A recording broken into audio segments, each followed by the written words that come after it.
सोमवार की अष्टमी तिथि को हम इतना महत्व क्यों देते हैं? आखिर इस दिन ऐसा क्या हुआ था जिसे हम सोमवार की अष्टमी को कोई भी काम करे तो वो सफल होता है? और इसे जानने के लिए सुनते रहिए प्रदीप मिश्रा जी ने कैसा इसका उपाय बताया भगवान है। शंकर से मिलने के लिए आती है। सोमवार की अष्टमी का तिथि ऐसी तिथि है जिससे हमें कोई भी मनोकामना भी पूर्ण कर सकते हैं। अपने शरीर में कोई सा भी रोग हो उसे हम दूर कर सकते हैं। जम के बोलो अष्टमी।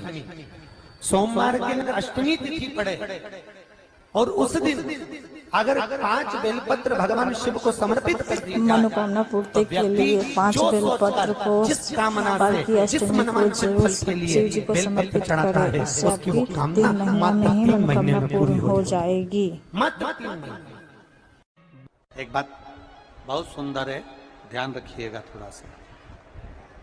कभी अगर मौका लगे सोमवार की अष्टमी पड़ जाए, क्या पड़ जाए सोमवार की? जम के बोलो जरा, अष्टमी। या तो सोमवार की अष्टमी पड़ जाए, या हर महीने शिवरात्रि आती है, हर महीने आती है, या तो सोमवार की अष्टमी पड़ जाए या फिर सोमवार की शिवरात्रि पड़ जाए, हर महीने आती है। प्रयास करना कहीं से देसी गाय का दूध मिल जाए, थोड़ा सा दूध देसी गाय का मिल जाए, थोड़ा सा दूध देसी गाय का, थोड़ा सा दूध अगर प्राप्त हो जाए, सोमवार की अष्टमी तिथि को ही ये उपाय करना है। अगर गाय का दूध प्योर मिल जाए, जैसे कि पॉकेट वाला नहीं होना चाहिए, देसी गाय का होना चाहिए, तो उसे बेलपत्र से उठाकर उस दूध को शिव जी पर समर्पित करने से जानिए क्या होता है। सोमवार की अष्टमी पड़ जाए या सोमवार की, जम के बोलो, शिवरात्रि पड़ जाए, उसमें केवल अगर देसी गाय का दूध मिल जाए, जर्सी गाय का नहीं हो, देसी गाय का अगर दूध मिल जाए, बेलपत्री के पत्ते से तुम्हारे घर के अंदर अगर शिवलिंग है या मंदिर में शिवलिंग है या तुम्हारे नजदीक में कोई शिवलिंग है, उस पर बूंद बूंद, एक एक बूंद अगर शिवलिंग पर दूध समर्पित कर रहे हो, श्री शिवाय नमस्तुभ्यम, नमः शिवाय, या षडाक्षर मंत्र ओम नमः शिवाय, या 33 अक्षर का मंत्र महामृत्युंजय मंत्र, इसका स्मरण कर कर शिव जी पर देसी गाय का दूध समर्पित कर कर इस बेलपत्री को अशोक सुंदरी वाली जगह पर अगर आप समर्पित कर देते हैं, फिर आप जिस भी चीज के लिए अप्लाई करें, मेरा देवाधिदेव महादेव आपका हाथ पकड़कर खींच कर आगे बढ़ा ही दे। मेहनत करना,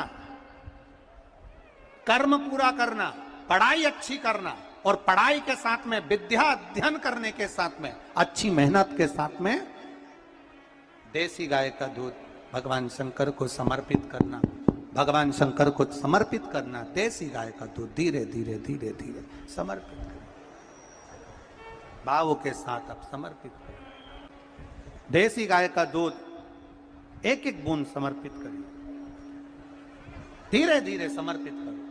और देसी गाय का दूध जब धीरे धीरे समर्पित करें, बड़े रास्ते से, आनंद से धीरे धीरे जब आप समर्पित करेंगे, बेलपत्री वही दूध में सनी हुई बेलपत्र अशोक सुंदरी वाली जगह पर, उस समय पर डंडी का भाग शिवलिंग की ओर नहीं होना चाहिए, उस समय पर डंडी का भाग जहां से पानी बहकर जाता है अशोक सुंदरी की ओर से, वहां पर होना चाहिए। कार्य में सफलता मिलती ही है। शिव तत्व को धारण कर पीला चंदन लगा लेना। कितना लगाना है? बीच वाला जो पत्ता है उस पर पीला चंदन। जब आपको लगे कि मेरा जीवन बहुत कष्टमय है, अब ये रोग, अब ये कष्ट दूर ही नहीं हो रहा, अब ये आए दिन तकलीफ पर तकलीफ बढ़ती जा रही है, आए दिन रोग, बीमारी, पैसा घर में बच नहीं रहा, बहुत कष्टमय जीवन है, इसमें लगाओ पीला चंदन बेलपत्री की बीज पत्ती पर। महाराज, और बीज पत्ती पर जब चंदन लग जाए, लगने के बाद में ये दोनों पत्ती पर लाल चंदन लगा लीजिए।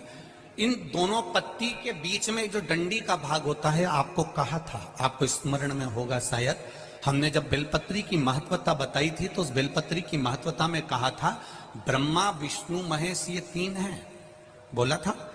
बीच में ये बड़ी पत्ती से लेकर जो 2 पत्तियां होती हैं, इनके बीच में जो जगह बचती है, इसमें मां पार्वती के 64 योगनियां, मां पार्वती अपनी पूर्ण सिद्धि के साथ में जितनी भी देवी के स्वरूप हैं वो माता 64 योगनियां देवी के स्वरूप में यहां पर विराजमान होती हैं।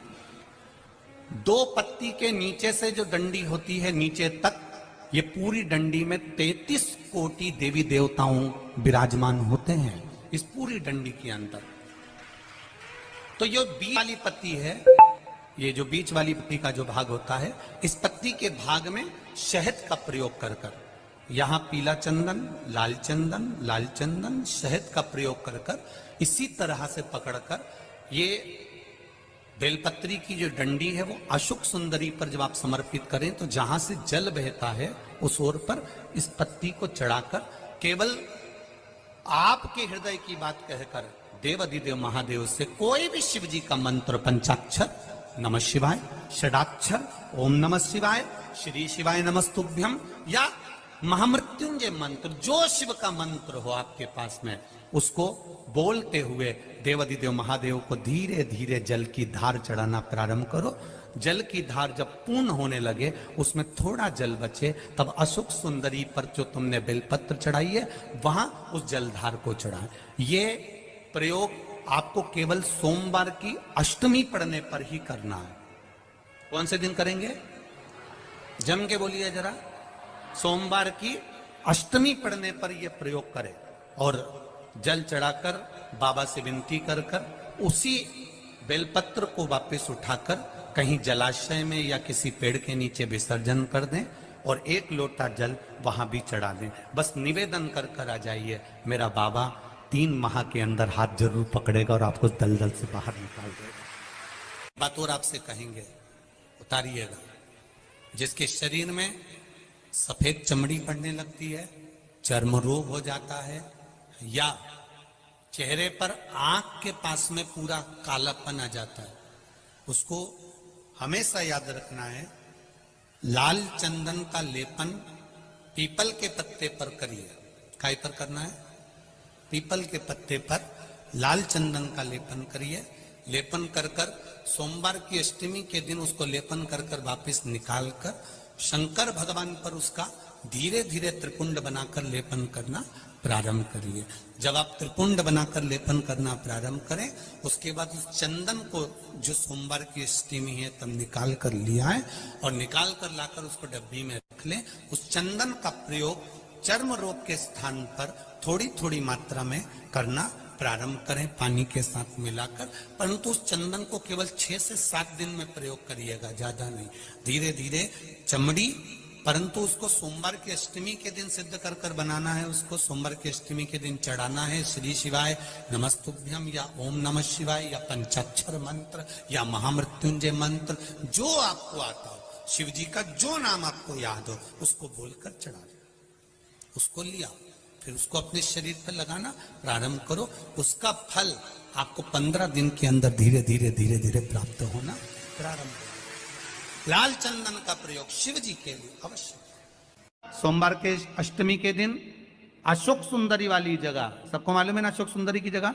अशोक सुंदरी वाली जगह सोमवार की अष्टमी साल में 2 या 3 ही बार आती है, तो इसे करने से चुकिए नहीं, वरना साल में फिर पता नहीं कब आएगा। पीपल के वृक्ष पर 5 लगा दिए जाए, महाराज 3 महीने उसका विवाह पक्का हो जाता है। सोमवार की अष्टमी का इतना भाव है, सहज नहीं है। सोमवार की अष्टमी शिव और आद्य शक्ति का मिलन है। सोमवार की अष्टमी